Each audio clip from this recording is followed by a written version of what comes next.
What's going on, moviegoers? If you're new to the channel, my name's Christian. Welcome to SeaWorld Productions. She-Hulk, you guys. She-Hulk is the new Disney Plus series that should be dropping into Phase 4. Now, I don't know when exactly. We don't have an official release date on when, but rumor has it is supposed to start shooting mid-November of this year, so very soon. And rumor has it they are also looking for an Alison Brie type character, actress, to play the role for She-Hulk. So I'm pretty sure Marvel Studios already has the person in mind who they want to play as She-Hulk, Jennifer Walters, in the MCU. They're just keeping it, super duper under wraps. But Mark Ruffalo came out and confirmed that he is in talks, preliminary talks, to join the She-Hulk series for Disney Plus. Now, we all knew that this was going to happen. It wouldn't make any kind of sense not to have Mark Ruffalo's Bruce Banner show up in the She-Hulk series. When you dig back to her origin story, that's how she got her powers. Bruce Banner did a blood infusion to save her life. So I don't see them doing this show without him. It really wouldn't make any kind of sense. And they're cousins. So this makes all kinds of sense to have Mark Ruffalo's Bruce Banner or Hulk show up in this series. Now, I don't know if he would be playing Bruce Banner or he would be playing Smart Hulk. We have no idea. But I'm going to be honest with you guys.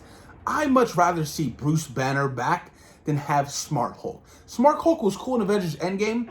I just want to see more of the uncontrolled Hulk. I really miss that Hulk. I do. You know what I mean? I always... in Avengers Endgame, I thought that, Hulk and Thanos were going to have another showdown and Hulk was going to give it to him, but we never got that. They went a completely different route, which I was fine with. I was okay with, but I know that some MCU fans out there, they weren't too happy with, Marvel going down that route. But I'm still hoping further down the line that, Bruce isn't still able, he's not able to control it sometimes. And I feel like that's the route they should kind of continue with. But yes, Mark Ruffalo is in talks to star in the She-Hulk show. Now, She-Hulk is kind of like Deadpool when breaking the fourth wall.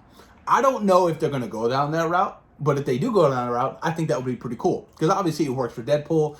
Even Harley Quinn did it in Birds of Prey, and it worked. But rumor has it that they are looking for an Alison Brie type actress to play She-Hulk in the MCU. Now, I don't know who they have in mind when casting. No idea. But if they start shooting in November, Marvel, they most likely already have this person, in the back of their mind, or literally probably already been in talks. And you think about it, Mahershala Ali has already been casted as Blade as of last year. And we probably won't see a Blade movie until 2021, possibly latest 2022. That doesn't necessarily mean that we won't see Mahershala Ali's Blade possibly show up in Morbius. We don't know that. It could happen. Vampires, it could happen. Or even Doctor Strange in the Multiverse of Madness. So, Marvel is usually good with keeping things under wraps. Even what's her name? Saya Halmick? I think that's how you say her name. She knew she was going to be in the Eternals like 2.5 years ago. A long ass time ago. So Marvel, Kevin Feige and Marvel Studios, they have the plans over the next course of Phase 4 and Phase 5 already mapped out. And they have people on the list, on their board of who they want to play these characters, on the big screen. So if they're looking for an Alison Brie type actress, more than likely they have somebody in mind already, or somebody's already in early negotiations. It just hasn't hit the web yet. But I'm hyped, man. I really am hyped to see, this She-Hulk series. I really hope they do it justice. Since Falcon and the Winter Soldier is only going to be a 6-episode series, I think that Marvel Studios is going to go that route for all of their shows. WandaVision will be 6 episodes, but probably an hour long each episode. So you get, 6 episodes, 6 hours worth of content for that show, which is, it's a lot. It really is a lot. Who knows? It could possibly be an hour, 15 hour, and 20. We just don't know right now. But if they do decide to go that route, and one thing I'm very interested or curious about at least is if these series are going to have multiple seasons, Like The Mandalorian, season 2 is dropping this year. Like, is Falcon the Winter Soldier just going to be a one-off and that's it? WandaVision, one-off and that's it. Well, WandaVision kind of has to be a one-off. I don't see how you can go, adapt into a different story with WandaVision, especially if it leads into a film like Doctor Strange in the Multiverse of Madness. So I'm really curious to see what Marvel Studios does with that. And one thing I really wanted to talk about is, the Disney Plus content is cool. I just wish they release the physical media of these shows. You know what I mean? So it's not exclusively for Disney Plus. Because what happens if your internet runs out and you didn't download anything? You get what I'm saying? Or what happens if, you didn't pay your internet bill? You don't have the physical copies. You can't. That's why I'm a huge fan of collecting movies and shows. I like physical media. So if like Falcon the Winter Soldier comes out, I would love to add that shit to my MCU collection. Like, that's just who I am. So I'm hoping further down the line, they release the physical media of these series. I would love something like that from these Disney Plus shows. And not just to be on, the streaming format. But who knows? I don't know. I don't know what the plans they have to do with that. I don't know if they plan on releasing The Mandalorian season 1, because if they do, I'm most likely going to buy it in 4K.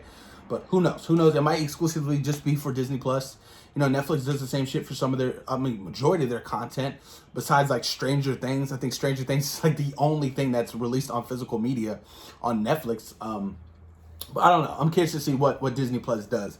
But yeah, I'm excited for She-Hulk. More news is going to be dropping soon for She-Hulk, especially if they start shooting this year. Casting announcements will be, officially dropped. And I'm curious to see where they take the story and if she's going to be Peter Parker's lawyer, because he's going to need a lawyer after Spider-Man Far From Home. And most people are like, well, if they can't grab Matt Murdock, why not grab Jennifer Walters and have her, be in the MCU, like introduce her in that way. And obviously, she gets shot and blah, blah, blah. And they go down the whole origin story with Bruce doing the whole blood transfusion, things like that. But I'm super pumped for She-Hulk, and I can't wait to hear more news about it. But post your comments down below, guys. Let me know what you guys think about Mark Ruffalo in preliminary talks to join She-Hulk. Post your comments down below, guys, and thank you for taking time to watching Zero Productions.